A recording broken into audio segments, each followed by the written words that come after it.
You're watching NewsView with Lee Sullivan.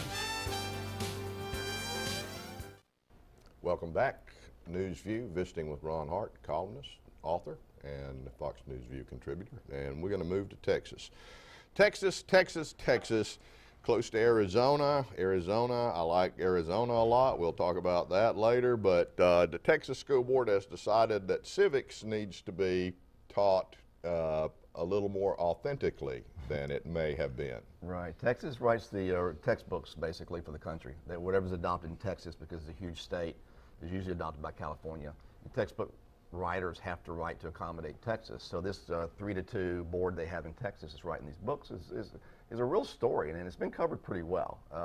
You know, there's an element of the religious right on the board, as you would imagine, in Texas, and they try to put things in children's textbooks that'll skew their way of thinking. For example, I think they made a mistake when they said God on the seventh day created the Dallas Cowboys.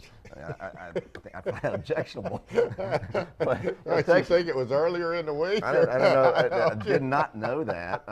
But you know, I was coming to work. I was coming to the studio, and I saw a bumper sticker that said, "On the eighth day, God created Marines." So that's right. Fair enough. That's probably closer to the truth.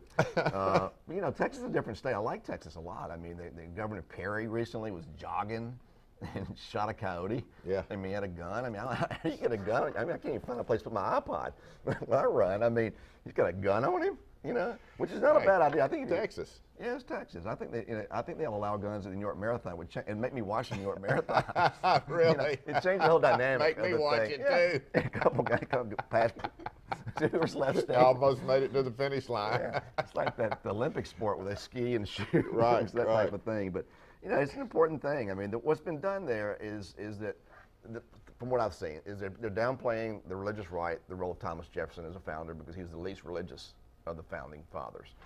He was believing that religion should be not as big a part of government. So I'm troubled a little bit by that. I think I'm a big separation of church and state person.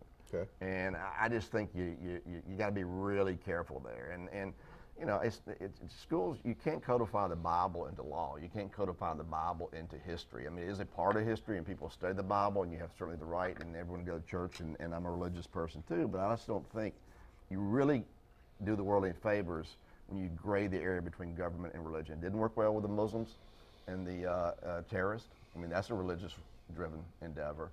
It didn't work well in the Crusades. That was religious-driven endeavor. So I think you got to separate the two, because the biggest question about religion being in government is whose religion. I mean, Seventh-day Adventists believe this. You know, like Archie Bunker said one time. One of the great lines of Archie Bunker, the meathead, was talking about religion. He goes, "Let me tell you about religion." He goes, "You got your Christians, you got your Jews, and you got your Seventh-day Adventists." I mean, it's always, everybody has an opinion on it. So I think it's best kept out of the public domain as best it can. There's no complete way to do it, but I think these type of things trouble me as a libertarian.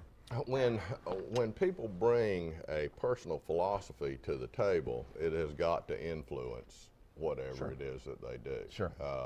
So, you know, my issue gets to be, and this might be a little facetious, but my issue gets to be people using religion, and I mean literally using it, not believing in it, but using it, marketing for their wealth. Oh, no doubt. Yeah, you know, that's what offends me as a Christian. Yeah, they pray on their knees on Sunday, and on the rest of the population the rest of the week. Right. I mean, a televangelist is the highest form of thievery in my view, because he takes from the poorest people. You know, he issues guilt to them and says, "I can cure you, just give me money." You know, and that trolls me as well. But you know, in defense, I mean, the NEA is very liberal. The National Education Association is very liberal. So if they're writing textbooks to kind of balance the liberal interpretation, they're laying out a conservative textbook to a group of liberal teachers, maybe they're trying to balance it. But you know, look at the world we live in today.